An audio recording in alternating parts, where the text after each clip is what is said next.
April ki tarik taruki adu tarik ke lon na ba ahing around 1 o'clock size da koi thon ni ba thokdok government na yamna strongest term da condemn to riba koi bomb blast ama to gi badagi apik pa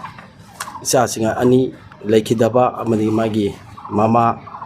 sopan nang kiba adagi mo siapep kemta isina humsu laikhidaba adagi matang da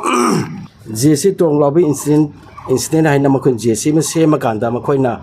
government da tarik nipan gi evening da tarik nipan di April ki tarik nipan gi evening da makoina government sila akan da koi gi CM gi secretary ta koi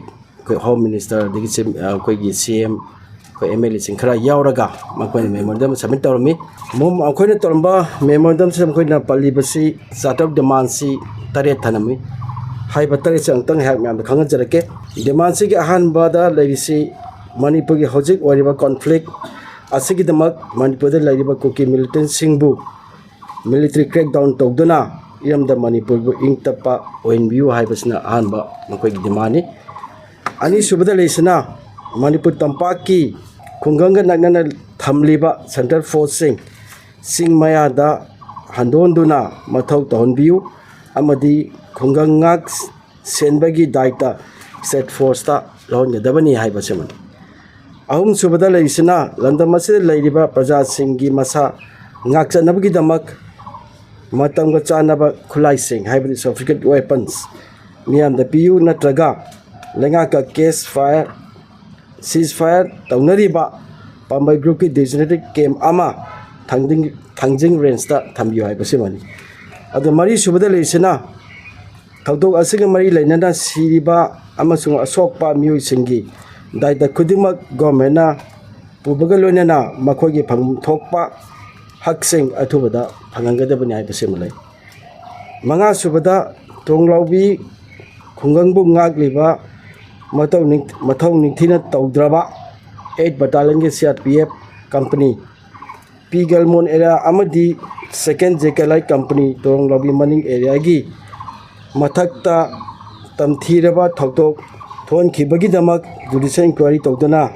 akan baichara phangangadabani haibasima manga subada lai aduga taruk subada laisina miyamgi yumda bom kapsinduna tumdana leiriba samjarba mama macha singbu asiena nangaliba kuki narco terrorism atuba matamda phagatuna miyam khangna sibigi charak piyo haibasimi tare chuba lasa leisina mathakki wafamsing asi thabak oina onthok tri phawba asi phakchang lawdabaga loinana Chosampur district ta makhal amatagi oiba polamsing pusandaba matam kaktana atingma thamlagi economic blockade tawni haibani saista makhoina tarik nipan da haiba khoigi memorandum khoigi sort of demand si pire matungda akhoi government su tanare moi haiba pi ba demand si tare sing asi tawbu ya bana kadai tawdabana tawdabana kadai khoi ain gi ba sing chu loina kan tanara matungda as a second sitting oina makoi ga khoi ga si GSC gi ni ko haisiko GSC ga khoi 16/4/26 ta khoi gi same gi jaga sai khoi amu with honorable CM ja khoi mu naina de hai ba sata sing si kai ba PBA ba kai ba PO da ba hai bin naina matungda almost akoi si point khara ko chow out ta khoi almost same sa ba loi de loiraga makhoi namuk nong tanga matam amu logisi makhoi jo ama khana naina nabagi matam PBO hai badegi akoi 17 dang pulle 7 dang pulla kanda second third sitting ne koi JC ga khoi phamin na base with ase laikiteba imung chigi angang chigi mapa khoi gi mangang su yawi akoi punna phamin na kanda akoi loin tanara kanda akoi na makoi na haiba demand sing asi only just point amani khak lathopuna tana atai di loin almost yanare makoi khoge jana ke demand si sijong tom yan khang jarake number 1 da chart of demand number 1 gi matung ina manipur gi singnaba jaga singda military crackdown toba amasung toba matamda crackdown toba gi video footage photographs loba military crackdown asi tha anigi manungda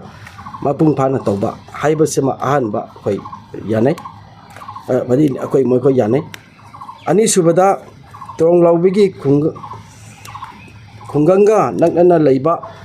Central Forcing สิ่งมายาดาของโดนขีบะมาทกตอนบะอามดีของโดนละกามาทกตอนบะอามดี Central Force น่ะเลยรำบะตัมปากีของกังสิง State Force น่ะงานบะCentral Force เลยมันจะกาสิงสุกุยจริงนะจังหันกันแต่ State Force ทำบะมาสิท่าอันนี้กิมนุงดาทับกอ้อยน่ะปังทกปะมาสิกิลอยน่ะลอยน่ะปีเกลมอนเอเรียดาวิกอามกิมนุงดา State Force ทำบะahum subada moirang sub division gi manung da laiba chingdam ba local gi jan jivan mission gi water supply scheme natraga manak nakna ba safaba mafam amada Central Forcing thamba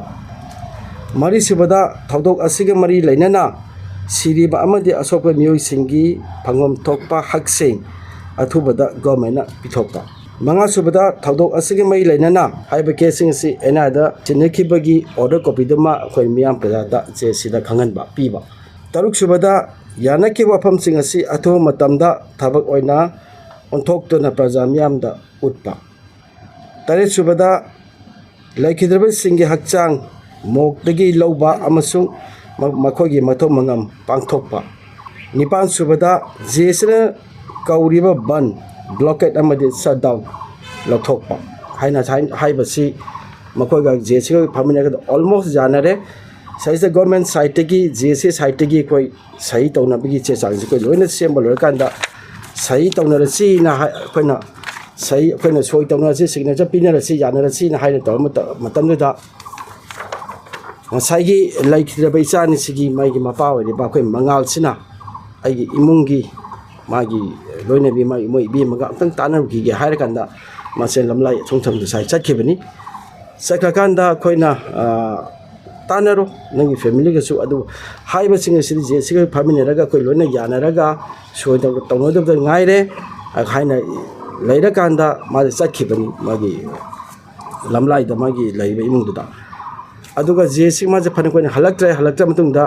JC music ko tanar kanda JC music rang asi evening je ma je kaurage magi apa ma kai no haiba da koi JC na return the piona hai ge hai to chak kanda ngarang si khoi mai bel singkhra na khoi JC sigi